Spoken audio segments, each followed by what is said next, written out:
Кажи ли, бе? Къде съм? Вкъщи съм си, бе. В Бургас, ти виж ли? Ама от път. И от олигофрени, бе. Значи нищо не се разбира, бе. Къде се намират тия хора, бе? Стана работа. Прибрах се тук малко да си почина. Малко моренци, цаца, трицона, хамсика, рибичка едно друго. Абе, тук си най-хубаво, бе. Значи като... Значи, всеки път, като си дойда в Бургас, изпитам истински бургазъм. Аре, кажете ми сега, къде ще го кажа пак. Кажете ми сега, къде другаде има блок, наречен Краставицата? Питам аз. София ще видиш блок 357, 368, 547, но Краставица няма видиш. Или пък площад Тройката. Площад Тройката. Ето е, тази от Тройката. Значи, хората ги кръщават площад Славейков, площад Народно събрание. В Бургас беше Тройката. И това, ако не са навици, къде? Ами той е, свободния. Колко е свободен този университет? Ма много ли свободен, ма малко ли свободен? Питам, какво значи аз бъда свободен? Че студентите са винаги свободни. Запойно! Кафенци! Всички учат за тройки, бе! Пак ти тройка, че ги познавам, мане! Си облиш! Обичам го този свободен, бе! Значи тук и морето си е море. И дупките са си дупки. Тук да видиш дупка, направо да влезеш в нея и да падаш, 2 минути да падаш. Ама ти за това ли се върна, бе, Калеко? Заради дупките? Да, заради дупките и заради бургаските вечери. Със сигурност пръс тази работа имате женици. И може би не само пръс, ама... Ей, бургаслико, не... И да се познавам. Къде аз спестил да плажа? Носеше ми планци. Значи, много свят съм видял и знаете ли къде жените са най-хубави? В леглото къде? Значи, бургазликите, това са южни душици непослушни. Вижте така отлява тая русалка. Гледай.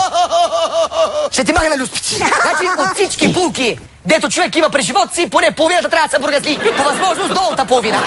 Иначе си едно не си живял. Ей, Калеко, направо ми пълниш душата. Не съм те виждал. Какво друго ти липсваше по света? Значи, липсваха ми йодните пари. Значи, такива йодни пари няма никъде другаде.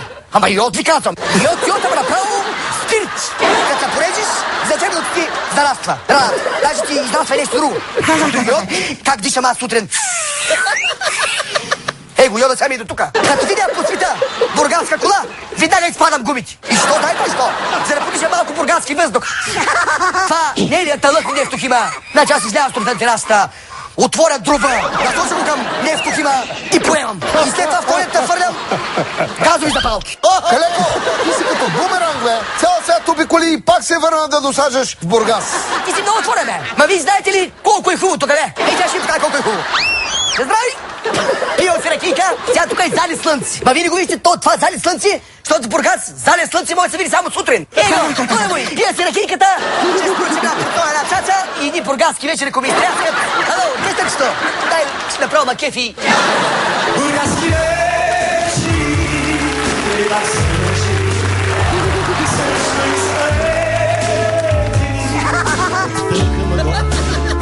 О, разкажете ми, откъде взехте толкова синя, добра тиша? Ще се разпора фанелата.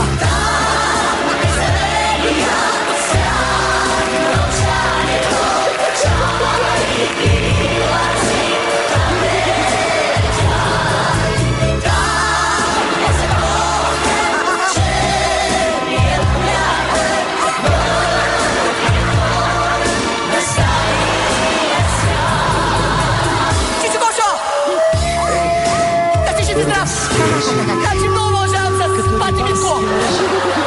Че ще може бати Митко съм от мен от такъв. Са ми дали да карам колело, чопачи. Сложили са ме на тир. Такива спомени. Карни са ме на ресторант. Да ям филе милион. Черпили са ме с такива големи кебабчета.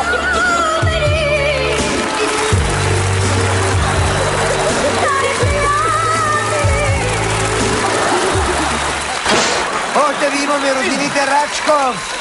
Виж какво, няма да обиждаш. Ще взема шапката и се тръгна. А пък ако искате вие, така продължавате да говорите за Калеко-Леко. Я да ви видя шапката. Какво да ми видите? Ето, вижте я. Вижте какво пише